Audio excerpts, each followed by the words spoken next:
Salam sukacita bagimu, para saudara dan saudariku. Salam jumpa kembali dalam renungan harian Katolik.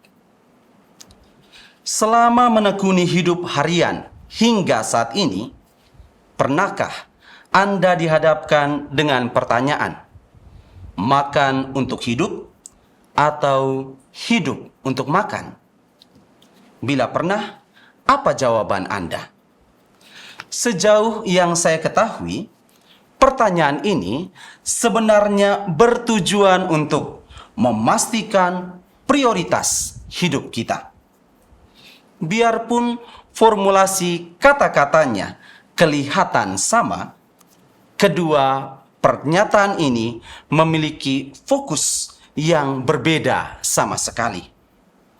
Artinya, bila kita memilih makan untuk hidup, maka makan menjadi salah satu sarana untuk meraih kehidupan, karena hidup adalah prioritas. Tetapi, bila kita memilih hidup untuk makan, maka terlihat jelas bahwa makan adalah prioritasnya.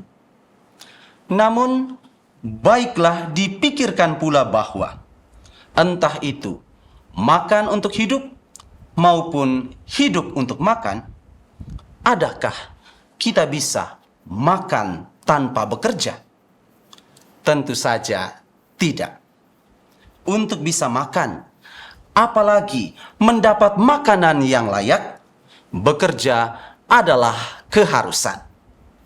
Tanpa peluh karena lelah bekerja, makan menjadi suatu ilusi yang mustahil diwujud nyatakan. Para saudara dan saudariku, gereja menyiapkan perikop Injil Yohanes bab 6 ayat 22 sampai dengan ayat 29 sebagai dasar refleksi kita untuk hari ini. Injil berkisah bahwa sesudah terjadi mujizat penggandaan roti, banyak orang yang mencari Yesus. Mereka datang ke Kapernaum untuk menemui Yesus, bukan karena didorong oleh keingintahuan yang besar untuk mendalami ajaran Yesus, atau mereka merasa tertarik untuk menjadi murid Yesus yang setia mewartakan kerajaan Allah. Tetapi tujuan mereka mencari Yesus adalah agar mereka bisa makan sampai kenyang tanpa berbuat apapun. Perut mereka bisa terisi penuh tanpa harus bersusah payah untuk bekerja. Dan itu telah mereka alami saat Yesus memberi makan 5.000 orang di seberang Danau Tiberias. Maka pengalaman yang menyenangkan ini ingin kembali mereka ulangi, dan jika memungkinkan, mereka ingin terus berada dalam kondisi demikian. Mereka ingin makan tanpa bekerja.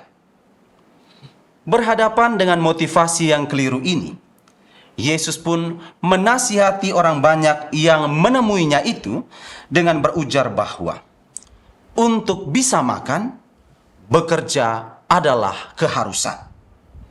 Mereka tidak boleh meremehkan nilai kerja untuk mencapai kesejahteraan, karena di dalam bekerja, segala potensi diri yang mereka miliki dapat dikembangkan secara maksimal.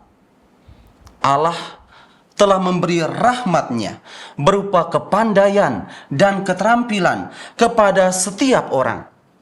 Maka rahmat Allah ini tidak boleh disia-siakan begitu saja. Rahmat itu harus dimanfaatkan sebaik mungkin, dan bekerja dapat menjadi salah satu sarana penyalurannya. Akan tetapi, makna dari bekerja yang dituntut oleh Yesus dari orang banyak yang mencarinya tidak sekedar berupa bekerja untuk mendapatkan makanan yang memuaskan sesaat saja. Yesus meminta mereka untuk giat bekerja juga demi memperoleh makanan yang bertahan hingga hidup yang kekal. Maka, makna bekerja yang dimaksud oleh Yesus adalah percaya kepada dirinya sebagai utusan Allah.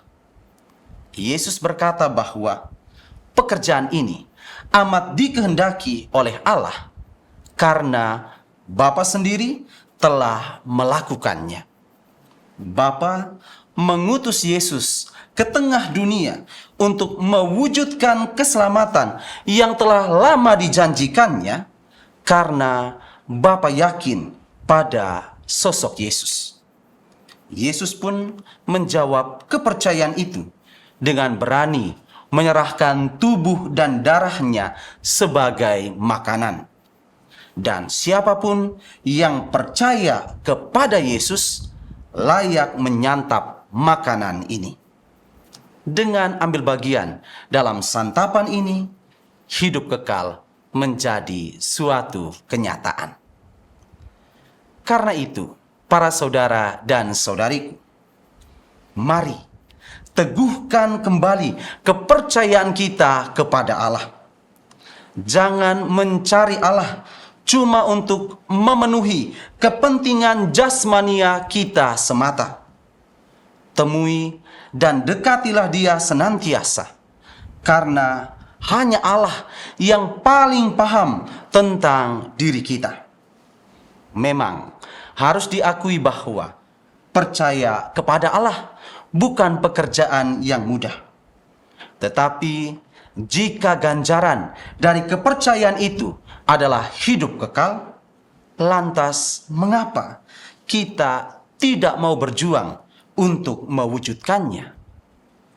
Ingatlah bahwa suatu karya baik akan selalu didukung oleh Allah kalau kita serius memperjuangkannya.